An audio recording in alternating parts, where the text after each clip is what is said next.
Jackson Powers Johnson, the center out of Oregon. Um, he's kind of clearly the top center in the class. Really kind of in a tier of his own, if you're looking at it that way. But another guy, he's explosive off the ball, but he's a leader of men, right? He's a good tone setter. People rally around him. Offensive linemen don't get a lot of uh, props for being kind of the leaders and the captains, but the center specifically is kind of that captain of the offensive line, right? He's making those calls, he's making the adjustments.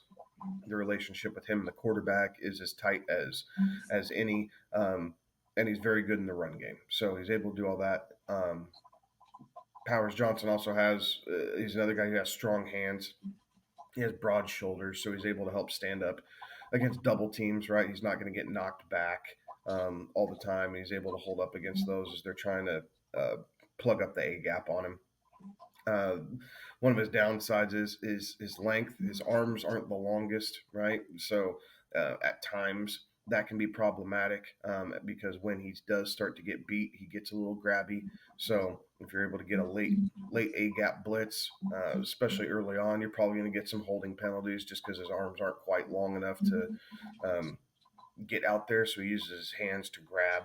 And then he's another guy who at times can stand up a little bit too much, right? So you need him to keep his base because when he gets stood upright, he loses his power and basically just becomes a stalemate.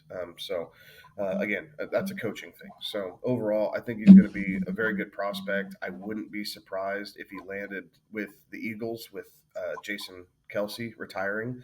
It kind of seems like a natural pairing here with the late first round grade. It kind of does fit in with where the Eagles are drafting, um, but time will tell. But overall, I think you'll see him go in the first round and help solidify the middle of the offensive line.